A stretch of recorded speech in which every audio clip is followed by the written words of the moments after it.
કેમ છો વિદ્યાર્થી મિત્રો? ઈ અભ્યાસુ ધ લર્નિંગ એપમાં તમારું ખૂબ ખૂબ સ્વાગત છે.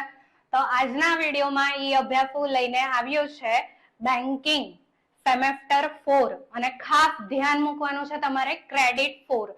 જેનું પણ ક્રેડિટ 4 હશે બેન્કિંગમાં એમના માટે આ ઇમ્પોર્ટન્ટ વિડીયો છે. બરોબર, ચાલો જોઈએ આપણે મહત્વના પ્રશ્નોની યાદી જે એક્ઝામમાં આવી શકે છે. તો એમાં આપણે જોઈએ સૌથી પહેલા લોંગ ક્વેશ્ચન. તો એમાં પહેલો ક્વેશ્ચન છે કાપા થાપણો.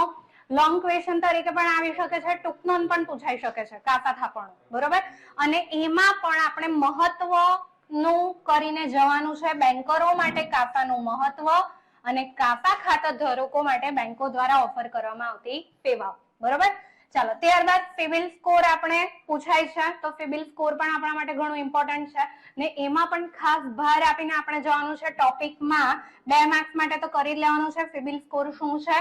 એમાં સિવિલ સ્કોરના ફાયદા આપણે જોઈ લઈશું, સિવિલ સ્કોરની વિવિધ શ્રેણીઓ અને ખરાબ સિવિલ સ્કોર ટૂંક નોંધ તરીકે પૂછાઈ જાય કદાચ. બરોબર, ચાલો ત્યારબાદનો લોંગ ક્વેશ્ચન બેંક ધિરાણના મુખ્ય પ્રકારો સમજાવી સંગીન ધિરાણના સામાન્ય સિદ્ધાંતોની સવિસ્તર ચર્ચો. નેક્સ્ટ ક્વેશ્ચન આપણે જોઈએ તો ગ્રાહકને ચેકના નાણાં ચૂકવતા પહેલા બેન્કરે કયા મુદ્દાઓ તપાસવા જોઈએ? વારે વારે પૂછાય છે એટલે આ ખાસ જોઈ લેજો. બચત ખાતાની વિશેષતાઓ અને લાભો સમજાવો.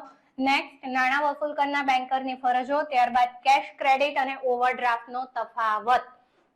નેક્સ્ટ કયા સંજોગોમાં બેન્કરે ચેકનો નકાર કરવો જ પડે? ગ્રાહક દ્વારા ચેક અને ડ્રાફ્ટની ચૂકવણીની અટકાયત સમજાવો અને લાભ તારણવાળી લોન અને બિન તારણવાળી લોન. તો આટલા આપણા લોંગ ક્વેશ્ચન થઈ ગયા. ટૂંક નોંધ માટે પણ આપણે તૈયારી રાખવાની છે, ખાલી માર્ક્સ વેટેજનો ફરક પડશે. બરોબર, વેટેજ પ્રમાણે આપણે આન્સર લખવાનું. ત્યારબાદ આપણે જોઈએ શોર્ટ ક્વેશ્ચન. તો શોર્ટ ક્વેશ્ચન્સમાં કાપા થાપણો એટલે શું? કાપા રેશિયોનું સૂત્ર આ ઓલરેડી મેં તમને લોંગમાં આપ્યો છે પણ તેમ છતાં અહીં કેમ રાખ્યો છે? ઇમ્પોર્ટન્ટ છે. બરોબર, ચાલો લોન મંજૂરીની પ્રક્રિયામાં સિવિલ સ્કોરનું મહત્વ સમજાવો.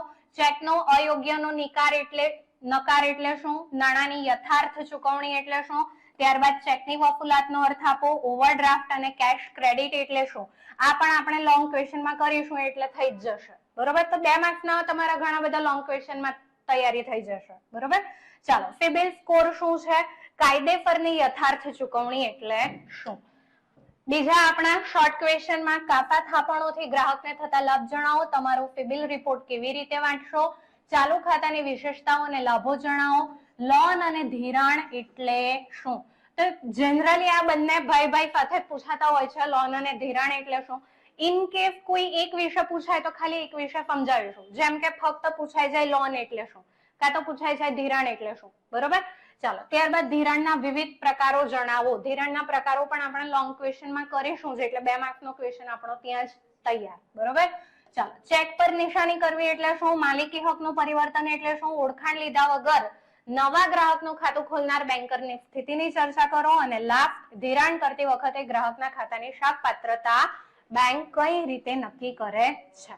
તો અહીંયા આપણા શોર્ટ ક્વેશ્ચન પણ પૂરા. તો આટલા ક્વેશ્ચન લિસ્ટ તમારા હાથમાં આવી ગઈ છે. વ્યવસ્થિત રીતે તૈયારી ચાલુ કરી દો. બેસ્ટ ઓફ લક તમારી એક્ઝામ માટે. આવજો.